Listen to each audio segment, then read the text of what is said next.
¿Qué tal, amigos? Bienvenidos a un episodio más de AMED con un clic. Si estás viendo esto en Facebook Live, ya te diste cuenta que hoy tenemos un invitado de lujo. Si no, ahorita te lo presento. Recuerda que este programa es patrocinado por AMED con un clic, una opción de educación en línea en la cual por un solo costo tú vas a poder tener acceso a toda la oferta educativa en línea de AMED con 4 pilares: nutrición deportiva, entrenamiento deportiva, desarrollo personal y emprendimiento deportivo. Y hoy de verdad estoy muy contento porque vamos a platicar con el doctor Manuel Solano. Y pues casi se nos irían 10 minutos del programa si yo te contara todas sus credenciales. Dejémoslo en que es una gran personalidad dentro del mundo del culturismo, del fitness, del entrenamiento, de la preparación de entrenadores a través del CINCAD, que es el Centro de Investigaciones Científicas Aplicadas al Deporte.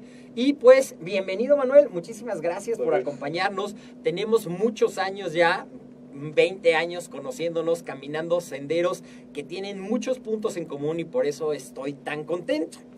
Y hoy vamos a hablarte de, cuando yo le dije, oye Manuel, ¿de qué quieres que hablemos? Me dijo, de lo que tú escojas. Y escogimos un tema en el que seguramente vas a escuchar consejos muy interesantes para cuando te descubres que estás atascado o estancado en tus entrenamientos en el gym y por más ganas que le eches o las variaciones que haces, no puedes salir de ahí. Quédate con nosotros porque vamos a estar hablando de 5 consejos para salir de tu estancamiento en el gym. Pero primeramente vamos a conocer un poco más al doctor Manuel Solano, más allá de esto que te platico, que es toda una personalidad y uno de los referentes actuales de construcción de entrenadores, de campeones, de atletas y siempre con muchos proyectos. Pero vamos a conocer un poquito de dónde vienes. Manuel, me contabas que tú empezaste a entrenar pues de bebé. Pues sí, yo creo que sí. Te platicaba, David, yo empecé a entrenar muy chiquito, como a los 3 años de edad. Suena una edad muy difícil para empezar a entrenar, sin embargo así fue. Mi papá fue un luchador profesional, un exboxeador profesional, y por lo tanto pues él tenía el deseo de ayudarme a aprender a entrenar y lo empezó a hacer desde que yo estaba muy pequeño. O sea que en lugar de jugar con la pelota, jugaban a que aprendieras a hacer ejercicio. Sí, jugaba con las manoplas, con el costal, a entrenar fuerte desde muy chiquito. Y eso pudo haber tenido 2 caminos. O te hubieras aburrido y odiado todo lo que sería el ejercicio, o como pasó contigo, te convertiste en un apasionado del ejercicio en muchas de sus disciplinas. Cuéntanos un poquito, desde esos 3 años, ¿cuántos deportes o qué tanto hiciste a lo largo de tu niñez en lo que se refiere a deporte? Pues fíjate que principalmente me dediqué yo a las artes marciales y a los deportes de contacto. O sea, practiqué pues un poquito de boxeo, después empecé a aprender algo de karate, que fue la primera escuela en la que estuve. Hice otras artes marciales, hice aikido, hice jiu-jitsu, hice kenpo, competí en diferentes disciplinas, estudié ninjitsu, competí en full contact, en kickboxing, en muay thai, hice valetudo, que es el precedente del MMA en la actualidad. Inclusive jugué fútbol americano un buen rato. Ok, ¿y en qué momento descubres el gimnasio? Fíjate que es muy curioso. El primer contacto que yo tuve con el culturismo fue un programa, una cápsula muy pequeña que alcancé a ver en la televisión, tendría unos 8 años tal vez, de un reportaje que pasaron por ahí perdido de un Mister Olympia. Y fue la primera vez que yo vi a un culturista en la tele.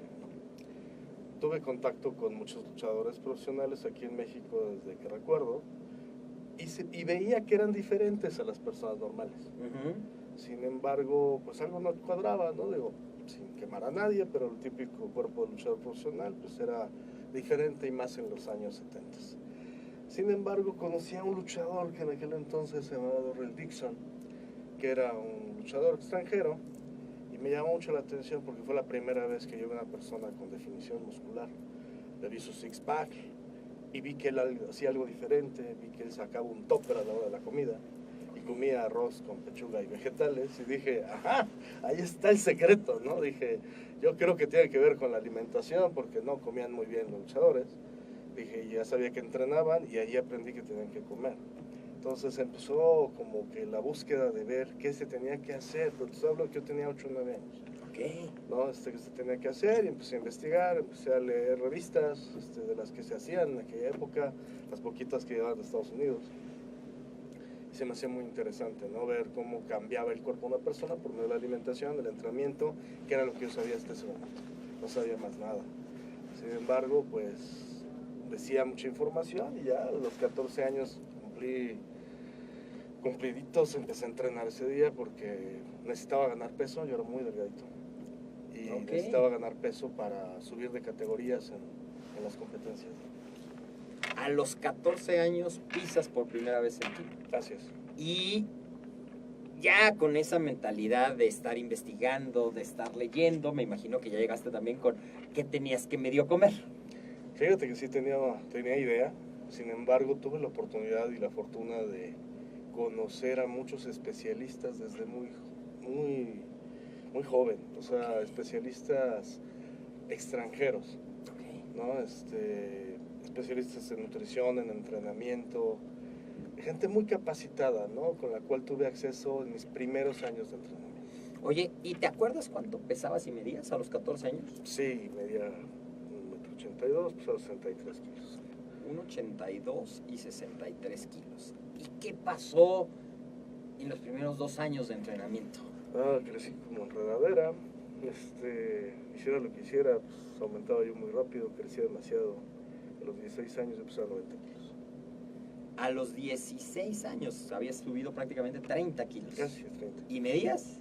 Pues ya, dejé de crecer. 1,82. Medio. Ok. ¿Y eso qué resultados tuvo en tus artes marciales? Pues ya no me aceptaban como juvenil, en ningún lado. Bueno, en las categorías infantiles, empecé a competir en las juveniles muy rápido. Y pues obviamente me permitió llegar a otro nivel de competencias. Y todo esto se dio como, bueno, parte de tu genética, parte de tu dedicación, o ya, digo, de los 14 a los 16, por mucho que hayas estudiado, mucho fue ensayo y error, copio este ejercicio, copio el otro. Mira, definitivamente me queda claro que a alguna persona le debo la genética que tengo. Digo, siempre tengo facilidad para aumentar el tamaño de masa muscular. Yo no soy culturista, nunca lo he sido. Digo, antes de que empiecen a llover los comentarios, digo, no, nunca me he dedicado al culturismo. Sin embargo, ya competí algunas veces. Pero sí, pues yo crecía mucho. Simplemente era una persona que tenía la capacidad de ser un easy gainer, ¿no? Y por lo tanto ganaba peso muy rápido y crecía muy rápido. ¿Y comías mucho? Fíjate que sí. Sí, siempre tuve muy buen apetito. Empecé a comer demasiado y comía de más tal vez. Pero pues me funcionaba, ¿no? Lo que hiciera me funcionaba. O sea, en aquel momento yo veía que todos hacían lo mismo que yo hacía y todos pesaban 70 kilos, ¿no? O sea, y yo empezaba a crecer. O sea, claro, yo sabía que era algo diferente en mí, no que hiciera algo especial. Sí, por eso es importante hablar que tenías una genética muy predispuesta a ganar masa muscular sin que tuvieras realmente la ciencia todavía. Y me habías platicado, y creo que esto es muy interesante que nos lo cuentes, ¿en qué momento nace en ti ese gusanito de a mí me gustaría enseñarle a la gente? Fíjate que es algo raro, pero pues también desde muy pequeño empecé a tener ese tipo de ideas, ¿no? A mí me gustaría ser maestro, o sea, pero no quería ser maestro de escuela, o sea, quería ser maestro de algo diferente, poderle transmitir a la gente lo que yo aprendiera. O sea, era parte de mi vocación, yo creo, desde muy pequeño y pues se logró. O sea, mis primeras clases las empecé a impartir, fueron clases de karate, como a los 16 años.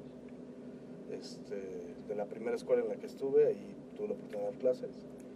Y pues de ahí le seguí, nunca paré de dar clases. ¿Y tu formación dentro de, sé que tienes una formación en las ciencias de la salud, pero tu formación dentro del área del entrenamiento, ¿fue autodidacta o a dónde estudiaste? Yo creo que la mayor parte fue autodidacta. Sí le debo reconocimiento a algunos especialistas, como te decía, que me hicieron favor de ayudar, ¿no? De ellos, el doctor Robin Ferrari, que él me hizo el favor de enseñarme mucho de lo que sé.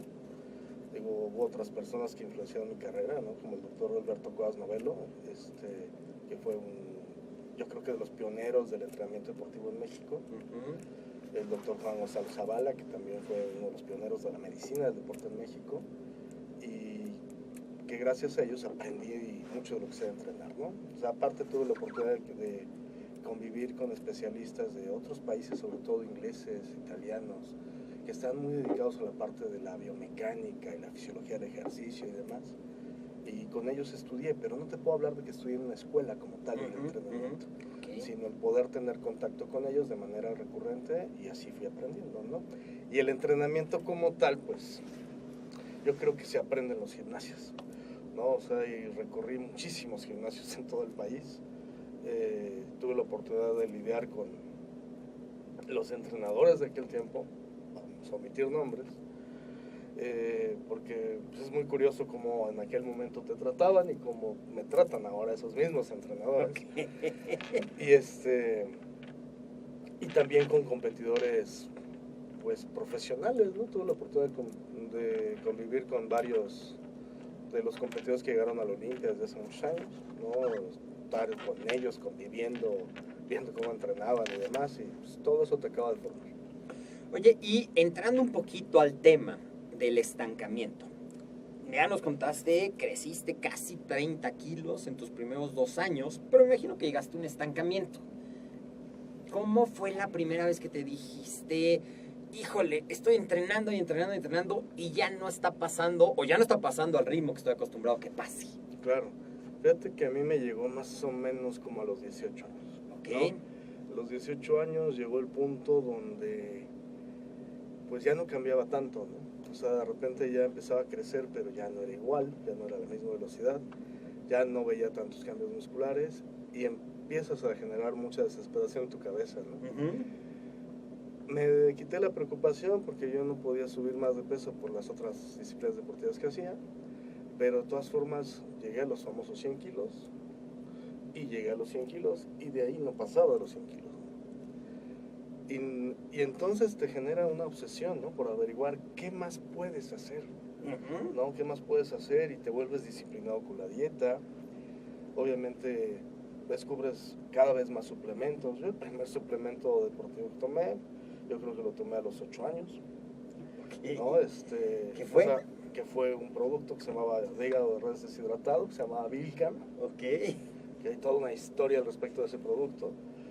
Y pues siempre tuve el acceso a ese tipo de información y de productos, ¿no? O sea, todos los multivitamínicos que existieran, todos los tipos de proteína que empezaban a existir, cosas que no servían, cosas que te funcionaban de alguna forma.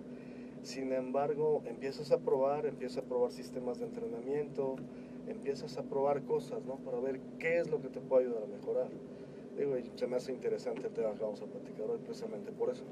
Exactamente, porque si escuchaste esto, hay 2 palabras claves: ansiedad y frustración. Muchísima. Frustración porque entrenas y le aprietas a la dieta y te vuelves más disciplinado en tus toppers y le metes más peso y haces más repeticiones y haces más series y no pasa gran cosa. Y muchas veces entonces dices, ¿qué estoy haciendo mal? Pero volteas a tu alrededor y tampoco hay mucha gente a quien preguntarle que realmente te quiera compartir esos secretos. Bueno, sí, no, bueno, y estamos hablando de algo que sucedió hace 30 años. Exactamente. O sea, entonces, yo creo que el día de hoy sí hay a quien preguntarle. Hay demasiada gente tal vez a la que le puedas preguntar. Tal vez haya demasiada gente a la que no tenga ni idea de qué sea la respuesta correcta a esa pregunta. Sin embargo, hace 30 años no había a quien preguntarle. No tenías, simplemente era algo poco accesible la información. ¿No? Entonces, y además la información costaba caro, y no nada más en dinero, mucho tiempo, mucha paciencia y mucho esfuerzo. Te vuelves autodidacta, yo creo que es el camino más tradicional. Sin embargo, ¿qué es lo primero que tendrías que hacer? ¿No? Vamos Y yo a creo con que el primer consejo. En principio de cuentas, si tú estás entrenando por tu cuenta, ya desde ahí estás bastante perdido, ¿no? Yo creo que lo primero que necesitas es una buena guía, una guía de un profesional serio. Aún la gente que sabe mucho, que sabe suficiente del tema y que puede ayudar a otras personas, también ellos necesitan una guía. Ujú. Porque en esta disciplina la vigorexia te come. Es decir, el que no te percibas como realmente eres, que no puedas percibir de manera clara tus cambios al espejo, hace que te pierdas en el camino y hace que hagas lo que te gusta, hagas de más, comas cosas que no debes de comer, te quitas comida o te pones más comida de la que debes porque no puedes ser objetivo contigo mismo.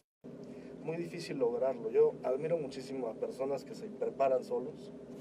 Digo que he conocido varios casos, que mis respetos para cómo lo hacen y han logrado cambios sensacionales. Sin embargo, estoy convencido que si lo hubieran hecho de otra forma, lo habrían hecho más rápido, ¿no? Entonces, las personas que lo hacen por su cuenta, qué bueno que lo hagan por su cuenta, estoy seguro que lo harían de forma más eficiente con la guía de un profesional, ¿no? Y aclaro, no te estoy diciendo esto como para hacerme publicidad, ¿no? Decir, es que necesitas venir a consulta conmigo. No, la verdad es que una consulta conmigo, a lo mejor te tardas un año en conseguirla, 8 meses o medio año, y te va a salir a lo mejor, pues, sale caro o te desesperas por la paciencia que tienes que tener. Pero hay muchísima gente que te está dispuesta a ayudarte, ¿no? Pero yo creo que es lo primero que tienes que hacer, dar con una persona que te guíe para darle lo segundo que vas a tener que hacer, que es darle estructura a todo tu procedimiento. Si tú no le das estructura, es decir, no tienes la guía bien escrita, con horarios, con tu rutina perfectamente diseñada, con tu dieta que vaya complementando a tu rutina, que tengas claro que tienes que descansar, que tengas claro si es necesario que tomes algunos suplementos. Todo eso lo tienes que tener planeado, ¿no? Planeado semanalmente, tienes que tener todo por escrito y tienes que hacer cosas, si realmente quieres progresar, muy metódicas. Y una de las cosas que casi nadie hace, David, es llevar, por ejemplo, una bitácora de entrenamiento, ¿no? Que la bitácora de entrenamiento creo que es básica para poder llevar un buen avance. Y si nunca lo habías escuchado, bueno, te voy a decir que es una bitácora. Consiste en llevar el orden de tus ejercicios, cada una de las series que vas a realizar, y después le vas a ir poniendo a cada una de las series con cuánto peso lo realizaste y el número de repeticiones que sacaste en ese momento. Porque de entrenamiento a entrenamiento pues va a variar, Claro. ¿no? Y el que te tomes el tiempo suficiente para llenar la bitácora, tomar agua y sobre el reloj, ¿no? O sea, estar trabajando con un sistema que te presione con las cargas, trabajando máximas repeticiones todo el tiempo y sobre todo trabajando con descansos intermitentes muy pequeñitos. Ahorita los vamos a comentar, pero llevar la bitácora de entrenamiento te va a dar una base de sustentación muy buena, es muy útil, muy poca gente lo hace, pero te sirve mucho para darle estructura, ¿no? Y también te sirve mucho, yo siempre recomiendo a la gente que es así de disciplinada, que además pongas, ya que acabaste tu entrenamiento, un comentario de cómo te sentiste en el entrenamiento, o si te habías desvelado el día anterior, Claro. o si tenías estrés, estabas en época de exámenes, porque eso también influye en el rendimiento. No, totalmente, o sea, hay muchos factores que detonan el estrés endógeno, el estrés fisiológico, el estrés oxidativo. Y mientras mayores sean tus niveles de cortisol, por ejemplo, tu entrenamiento va a ser más deficiente, ¿no? Mientras más motivado estés, seguramente vas a entrenar mejor. Pero eso es parte de la misma estructura. Y si, como dice David, si aparte lo puedes escribir dentro de tu bitácora, ¿cómo estabas al empezar? ¿Cómo te sientes terminando? ¿No? Que digas, no, hoy de plano no pude lograr los pesos, hoy me sentía muy cansado, hoy me estaba calambrando, sentí una pequeña lesión, o hoy entrené muy fuerte, me cuesta trabajo no decir groserías, perdón, pero eso es lo que debes de llevar, o sea, darle estructura y que tengas esa retroalimentación te funciona mucho. Una rutina se debe hacer durante un cierto periodo y por lo tanto tú debes de estar sistematizándola. Quien te diga que no, debes de entrenar diario como se te ocurra y demás, ok, yo respeto, ¿no? Sin embargo, estoy seguro que si lo hicieran de una manera sistemática, podrían avanzar más rápido. Claro. Llevamos 2 consejos. El primero es, acércate a un profesional para que te apoye, porque si lo haces solo, te vas a tardar más o vas a perder objetividad. Y lo segundo es la importancia de la estructura. Y estructura no es solamente que vayas a entrenar a la misma hora, sino que tengas equilibrados tus horarios de trabajo o de estudio, tus horas de descanso, tus horas para preparar tus alimentos, tu nutrición, tu entrenamiento. Y dentro de este punto, bitácora de entrenamiento se convierte en un elemento clave, sobre todo cuando vas a poder retroalimentarte de qué te funcionó y qué no te funcionó. Es correcto. Entonces llevamos 2. Ahora, para el entrenamiento es muy específico que sigas ciertas bases y te debes de preparar haciendo algo que poca gente hace de manera metódica, que es hacer un calentamiento. El calentamiento te voy a decir porque es muy importante. Si tú haces el calentamiento de manera adecuada, tus músculos los vas a poder entrenar mejor. Las propiedades viscoelásticas musculares se van a ver más eficientes, por lo tanto, elongas mejor las fibras y las preparas para una microlesión más probable. Aparte de eso, al incrementar la temperatura de tu cuerpo de manera eficiente, pues vas a poder tener sistemas energéticos más eficientes, vas a preparar la lubricación en tus articulaciones, etcétera, y por lo tanto vas a evitar mayormente las lesiones que vas a poderte realizar por una mala técnica o simplemente por la sobrecarga con el entrenamiento. Este calentamiento previo a entrenar debe de llevar un cierto método, ¿no? Que lo basamos en lo que es, en principio de cuentas, calentamiento en articulaciones, es decir, movimiento de todas las articulaciones, independientemente si las vas o no a entrenar. En segunda instancia, ejercicios de flexibilidad y elasticidad. En tercera instancia, ejercicios de calistecnia. Sí, es decir, ejercicios con tu propio cuerpo. Ejercicios que pueden ser como unas dominadas, unos fondos, unos abdominales, algunas lagartijas, unos burpees. O, ¿por qué no? Para que no digan que discriminamos. Para que no digan que discriminamos a los burpees. ¿No? Y por último, entrar al entrenamiento cardiovascular. ¿No? Una vez que acabas de hacer todo esto, que te debe llevar unos 20 minutos cuando mucho, puedes entrar directamente al entrenamiento. Y ojo, entrar a calentar no es calentar con barras, no es calentar con carga. A mí es una de las cosas que me hace explotar la cabeza. Cuando veo que alguien va a calentar porque va a hacer bench press y pone la barra y empieza a hacer repeticiones con la barra y luego le pone un poquito de peso y se avienta otras repeticiones. Y ya cuando llega a su carga, pues ya se cansó un poquito.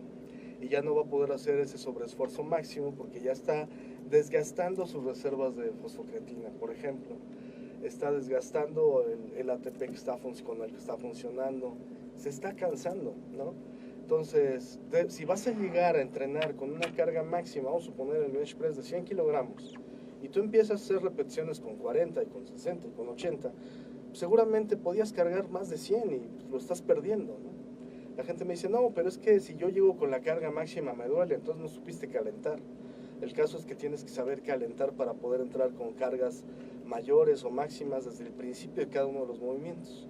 Entonces, eso es lo que te va a servir. El calentamiento es básico. Y por eso hablamos 20 minutos, por lo menos. Es correcto. Porque lo que dices es bien cierto. O doy 3 círculos con los brazos, hago 2 flexiones, le pongo la barra y ya calenté. Así es. Y entonces, si estás poniendo atención, un calentamiento que te lleva a una prefatiga va a ser un punto de estancamiento. Totalmente. ¿Ok? El calentamiento, respetando las fases. Entonces el entrenamiento es la primera fase del calentamiento y ya después viene la parte de tu sesión. Así es. Fíjate que en la sesión de entrenamiento, otro de los errores más frecuentes que comete la gente es dos cosas distintas. Por un lado, el sobreentrenamiento y por el otro, el subentrenamiento. Creo que es más frecuente que la gente se subentrene a que se sobreentrenen, pero pueden pasar las dos cosas. Vamos a explicarlo. La mayoría de la gente hace muchas más repeticiones de las que necesita hacer y hacen series demasiado largas, series de 12, 15, 25 repeticiones, que son muy cansadas, que son muy pesadas, pero muy poco efectivas si lo vemos desde el punto de vista de la hipertrofia. Entonces, a la hora de hacer este tipo de repeticiones, la gente siente que hace mucho entrenamiento, que se cansa mucho, que fue a jalar con muchas ganas, acaba muy rendido y poco efectivo, va a haber muy pocos resultados. El rango de la hipertrofia principalmente se desarrolla cuando tú haces series de 6 a 10 repeticiones. Cuando sales de ese rango de repeticiones, realmente ya no vas a estar entrenando. Y para hipertrofia, ¿se sigue llevando hipertrofia? Sí, pero no estamos en el rango adecuado. Por lo tanto, no vamos a dar el resultado óptimo. Entonces, ese rango, la gente dice, son poquitas repeticiones. Claro, son poquitas si las haces mal, si las haces rápido, si las haces con una carga muy ligera. Porque el problema está en lo que siempre vamos a platicar. A nadie le gusta que le duela. La gente que realmente le gusta que le duela el entrenamiento es la que va a progresar. Y no quiere decir un dolor, ay, me dolió tantito, dejo la mancuerna. No, hay que llegar a realmente entrenar al punto de falla momentánea muscular específica.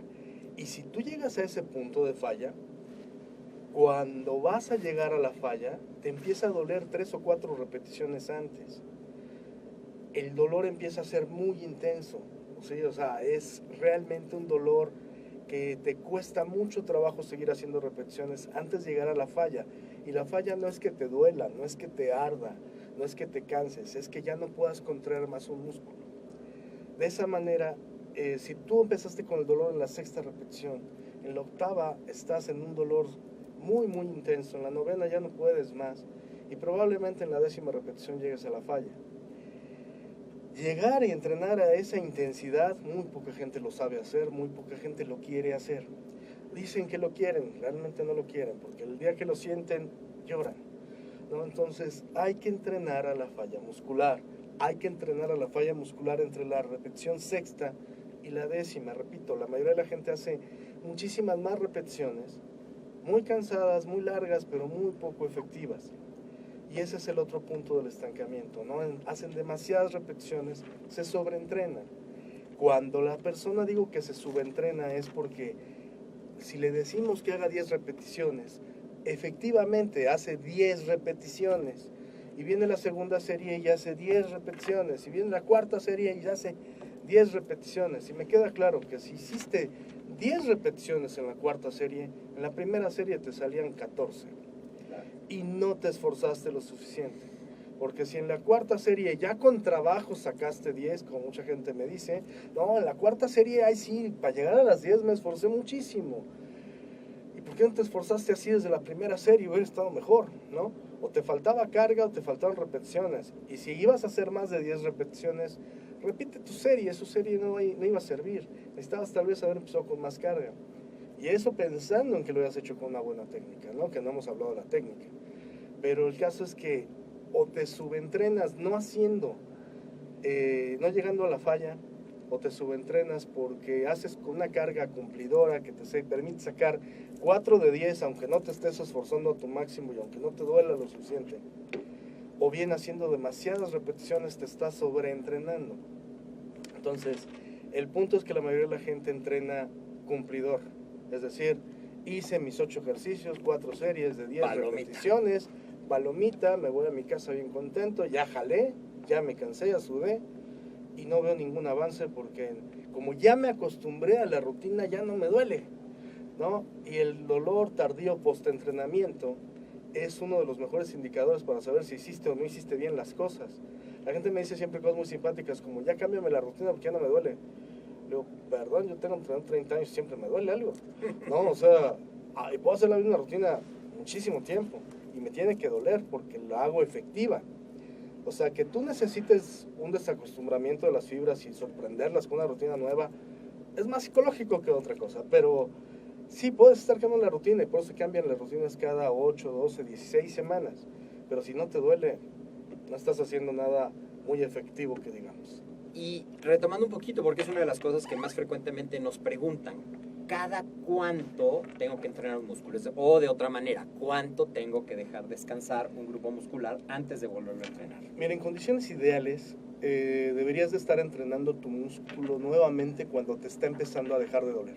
Cuando ya casi no te duele, es el día en que deberías de estar volviendo a entrenar un grupo muscular. ¿Por qué? Porque está en la tasa máxima de reconstrucción y ahí es donde debes de volver a generar un estímulo, de microlesión muscular e irritación de la miofibrilla para volver a generar el estímulo de la hipertrofia.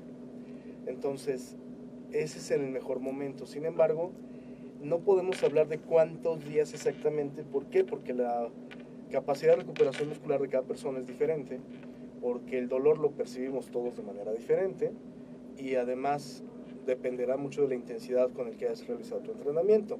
Pero esto es para avanzados, ¿no? Sí, claro. O sea, estamos hablando de personas que ya tienen al menos 10 años entrenando, ¿no? Personas que son intermedias, es decir, que tienen 3 añitos, menos de 10 años entrenando, a lo mejor les puede funcionar, pero no estamos hablando de principiantes ni de novatitos, ¿no? O sea, gente que tiene menos de 3 años entrenando, tienen que llevar un método muy específico de rutinas que les va a permitir aprender a entrenar, generar redes neuromusculares, aprender a hacer los movimientos de manera adecuada, y esas ya están programadas, ¿no? Esas ya tienen una cierta programación que va en repetición cada 1, 2, 3, 4 días cada grupo muscular, pero eso pasa los primeros 3 años, después ya es diferente. Entonces, en términos normales, una persona puede entrenar la pierna cada 4 a 10 días, depende mucho de la persona, ¿no? El brazo, pues depende que hayas entrenado. La gente comete errores como entrenar, por ejemplo, su bíceps y su braquial el mismo día. Por eso es que no les crece mucho el brazo. Si lo dividiéramos un poquito más, a lo mejor puedes entrenar más frecuentemente el brazo, pero dividiendo entrenamiento de bíceps, entrenamiento de braquial, entrenamiento de tríceps. No, yo lo haría bíceps, tríceps, braquial, descanso, bíceps, tríceps, braquial. ¿No? Okay. Es una manera interesante de hacerlo. Vas a entrenar tu brazo dos y hasta 4 veces a la semana, pero haciendo énfasis en la parte del bíceps, que es el músculo más pequeñito, y haciendo más énfasis en la parte del músculo braquial, que es el músculo más grande, el que no se ve, pero el más grande. Y al otro día hacemos el tríceps. Estás entrenando frecuentemente el brazo, sin embargo haciendo énfasis en diferentes porciones del brazo. Lo que hacemos por ejemplo, con los cuádriceps, ¿no? O sea, o las piernas. Un día entrenas cuádriceps, otro día vas a entrenar femoral y glúteo. No es específicamente los músculos que entrenas, así se les llama. Sin embargo, vamos a hacer una programación. Pero si tú entrenas hoy pierna, no puedes entrenar pierna mañana, ¿no? O sea, necesitas dejarla descansar, porque cuando descansa es que crece. La gente que cree que por entrenar muchas veces un grupo muscular va a crecer más, está en un gran error. Las pantorrillas sí se pueden entrenar frecuentemente, pero también tienen que descansar, porque si no te están doliendo, es que no hiciste nada, ¿no? Entonces tienes que entrenarlas de manera intermitente, al menos un día de descanso entre entrenamientos. Sí. Es como el abdomen. El entrenamiento de abdomen es al menos un día de descanso entre entrenamiento. Hay gente que me dice, pero yo puedo entrenar abdomen diario. Pues es que si lo puedes entrenar diario es que no hiciste absolutamente nada. Ok. Insisto. Llevamos 3. El entrenamiento, y dentro de este, pues a lo mejor la 4 sería el sobreentrenamiento y el subentrenamiento. Tal vez. Que hablamos de ni tanto que queme el santo, ni tanto que no le alumbre, es decir, y algo bien interesante es que cuando ya tú te comprometes, si estoy entendiendo bien, cuando tú ya te comprometes, tienes que aprender a escuchar tu cuerpo, a conocerlo, y el mejor momento para volver a entrenar es cuando te deja de doler. Si también entendí correcto, el día que no tuviste ese dolor, es un día que te consentiste. Demasiado, totalmente. Es decir, el objetivo de cada entrenamiento es llegar a tu falla muscular intermitente. Así es.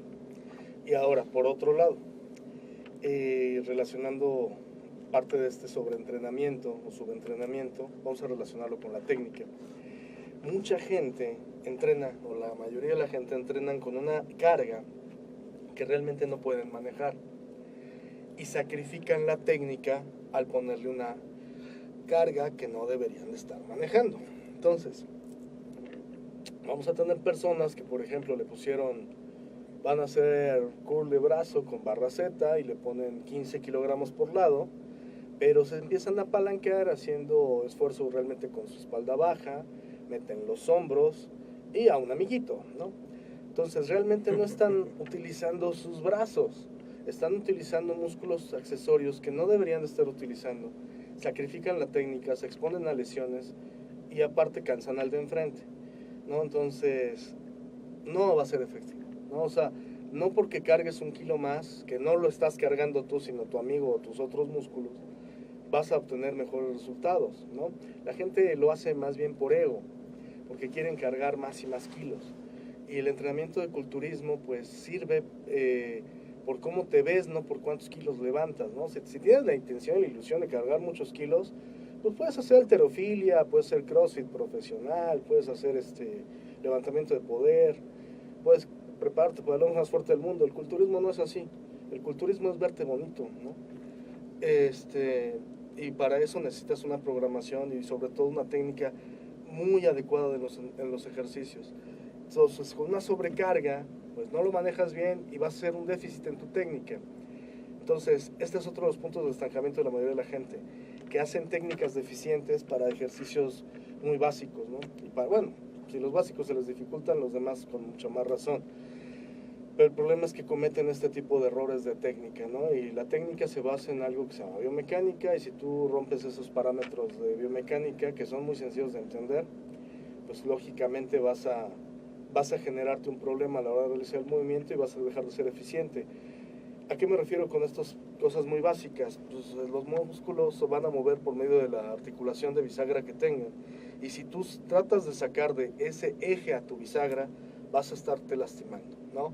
Tal manera que si tú vas a hacer brazo, pues lo único que puedes hacer es flexionar el codo, flexionas todo tu brazo, ¿sí?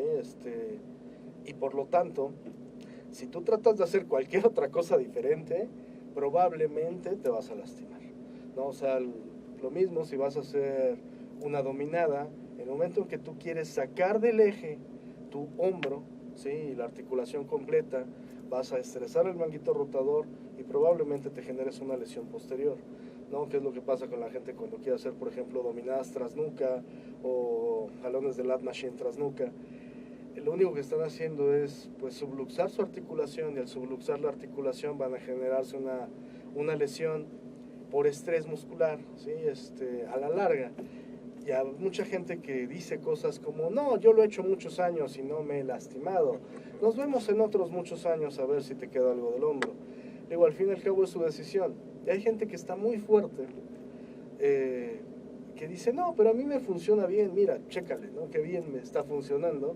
Pues sí, pero se les olvida que ellos tienen una genética especial. Claro. Y que la gente que empieza tal vez no llegue a tener esa genética, tal vez no llegue a tener 15 años entrenando, se van a lastimar de cualquier forma.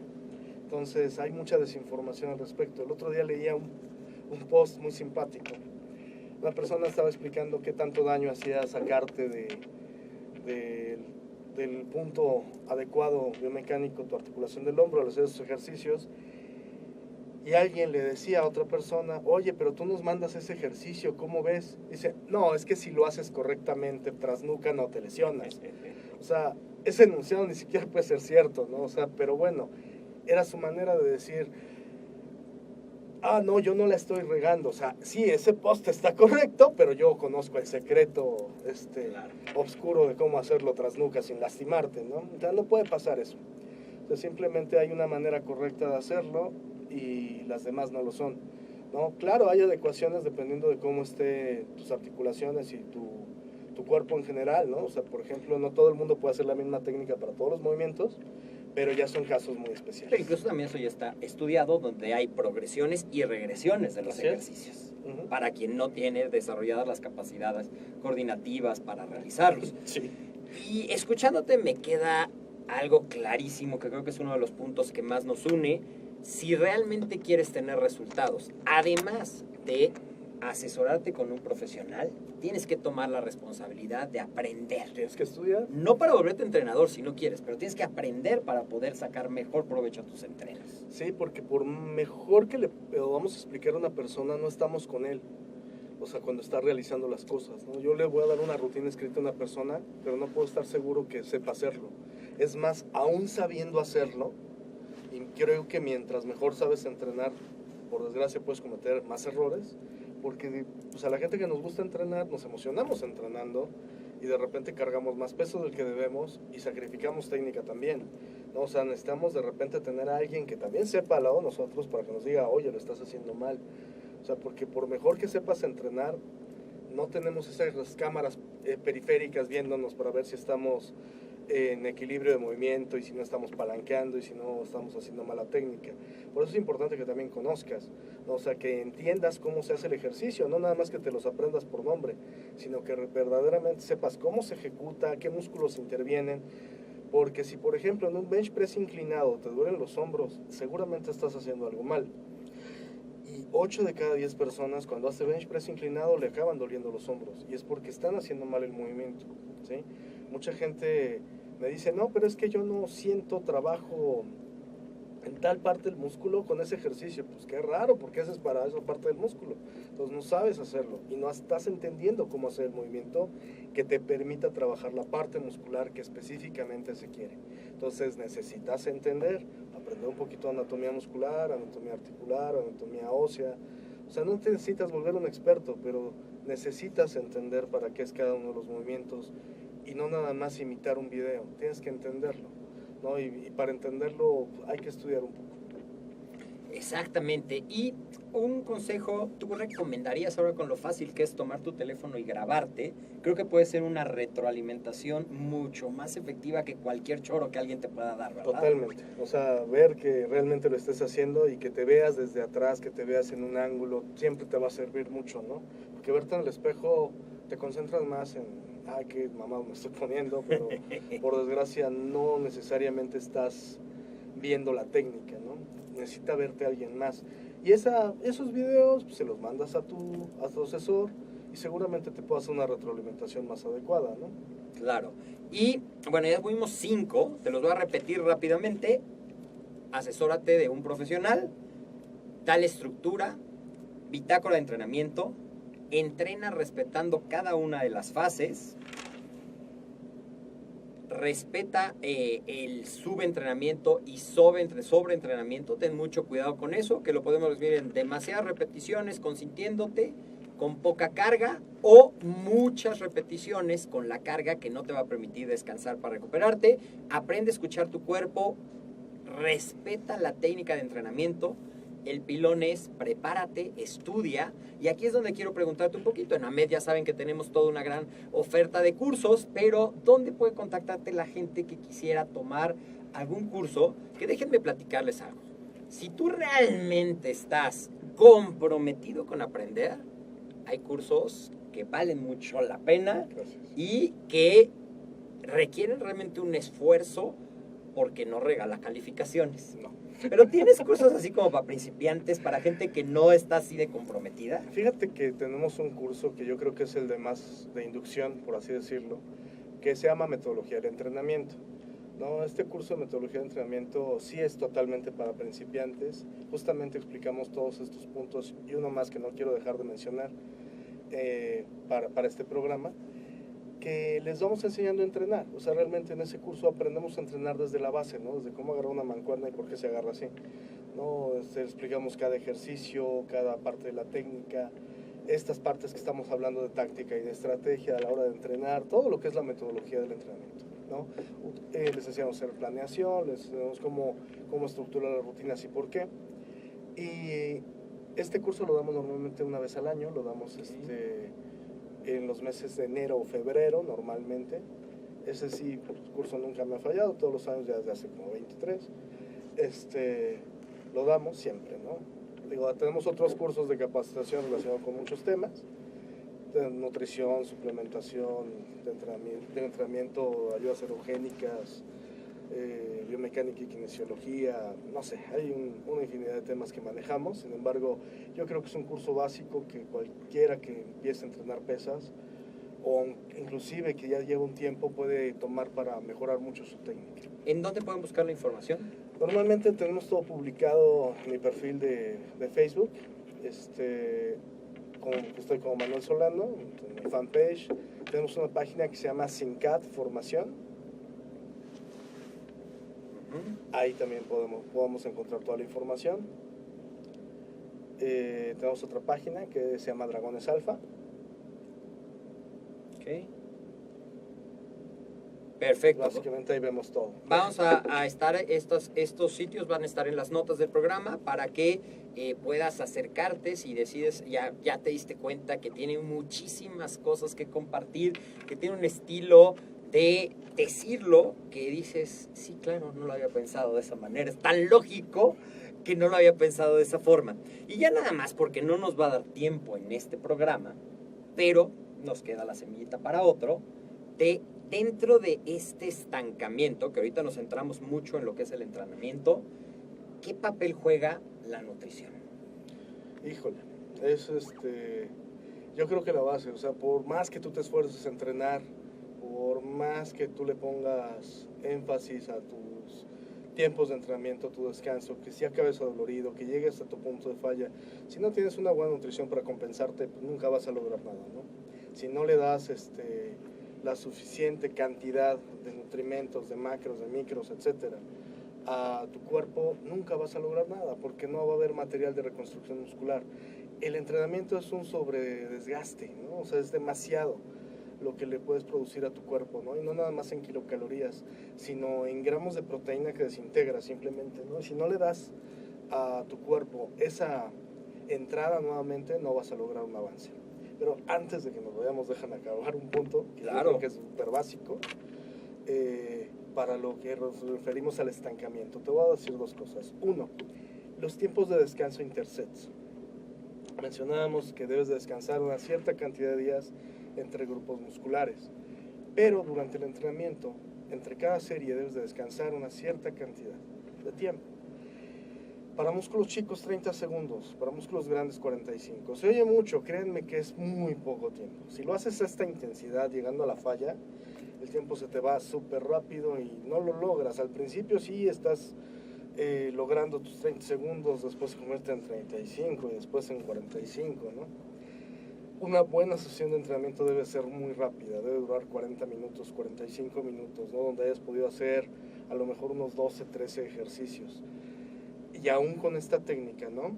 Y que la velocidad del entrenamiento sea muy lenta, ¿no? Vamos a dejarlo tal vez para otra ocasión, pero la velocidad de entrenamiento, darle tiempo, la contracción muscular, mínimo 4 segundos por repetición sería fabuloso. 1 en la positiva, 3 en la negativa.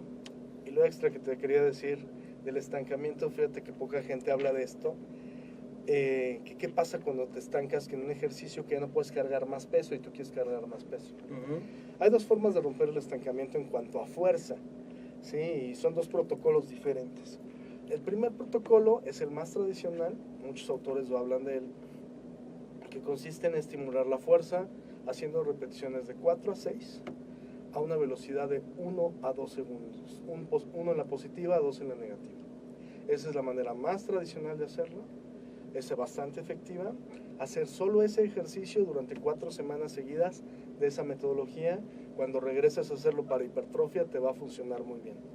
Pero hay una metodología más nueva que consiste en hacer ejercicios a máxima velocidad. Sí, a máxima velocidad puede ser 0.5 segundos en cada parte de la repetición, en cada parte de la ejecución, perdón. Sin embargo, tienes que sacarlo con la mitad de tu carga habitual, o sea, el 50% de la carga o el 40% de la carga, a la máxima velocidad posible, y no importa el número de repeticiones que saques. ¿Sí? O sea, simplemente hacerlo a la falla, puedes sacar 20 repeticiones, 35, no importa. Lo haces 3 veces nada más. ¿Con el mismo descanso? Con los mismos descansos, ¿sí? 3 ocasiones, una vez a la semana. Se ha visto que esta forma de estimular la fuerza es increíblemente efectiva, ¿no? En menos de 3-4 semanas habrás roto ese estancamiento para la fuerza muscular específica en un movimiento. Excelente, ahí lo tienen. Escucha con atención, a lo mejor lo puedes escuchar varias veces y esa es la gran ventaja de que no solamente ahorita lo estás viendo en Facebook Live, pero recuerda que también lo puedes ver en nuestro podcast y lo puedes buscar tanto en iVoox como en iTunes, como en nuestra página amedweb.com, para que puedas ver no solamente sino todos los episodios que tenemos para ti con diferentes temas, para que nos vayamos capacitando. Hoy en día, la manera de escuchar la información en audios a través del podcast realmente se ha vuelto muy popular Y si tú pones atención, y te recomiendo que hagas tus mapas mentales o tus notas del programa, realmente te vas a dar cuenta que cada uno está diseñado para que aprendas, para que mejores, para que también, si nos ayudas compartiéndolo con la gente que creas que está interesado en esto, desde luego que te lo vamos a agradecer mucho. Y pues vamos llegando al final de esta entrevista, Manuel. Ya nos has dado un pilón, ya nos diste este pilón para salir del entrenamiento de la fuerza, pero un último consejo para nuestros amigos de AMED. Híjole, pues ¿qué les puedo decir sobre el entrenamiento? Hay tantas cosas que no hemos mencionado que podríamos seguir hablando yo creo que un buen rato, pero hay cosas que la gente no considera antes de irse a entrenar, ¿no? Algo tan simple como la misma hidratación, como si necesitan o no tomarse cosas antes de entrenar, como si necesitan tomar cosas después de entrenar,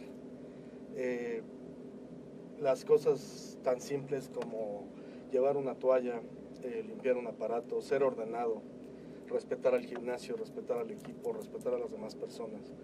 Yo creo que son hábitos que las personas que verdaderamente aman el gimnasio y aman el entrenamiento deben de tener todo el tiempo y deben de estarse capacitando para aprender de qué funciona y qué no funciona, pero los hábitos de limpieza y orden yo creo que son básicos para todos. Y se deben de traducir a este estilo de vida. Claro, porque es un estilo de vida que te implica ser metódico, disciplinado, constante, y también hay que dejar todo eso, que se note que te gusta el gimnasio, teniendo todo en orden, siendo sistemático, utilizaste algo, lo dejas en su lugar para respetar a los demás y enseñarle a la gente que te respete y a que respete el gimnasio. Muchísimas gracias, esperamos tenerte en otras ocasiones porque como dices estoy aquí y se me ocurre preguntarte de otro tema que también sé que tienes mucha experiencia, que es el entrenamiento mental, el enfoque, el centrato, disciplina. Me salen 1000 preguntas de nutrición, pero el tiempo se nos acaba, pero así dejamos abierta la ventana y pues voy a platicar con él, ya medio me dijo que sí, vamos a estar haciendo no algo rutinario, pero sí unas pequeñas cápsulas para enriquecer y que pueda compartir con nosotros. Muchas gracias, Manuel. Ha habido un placer. Un placer. Yo soy el Dr. David Lezama. Nos vemos en la próxima emisión de AMED con un clic. Hasta la próxima.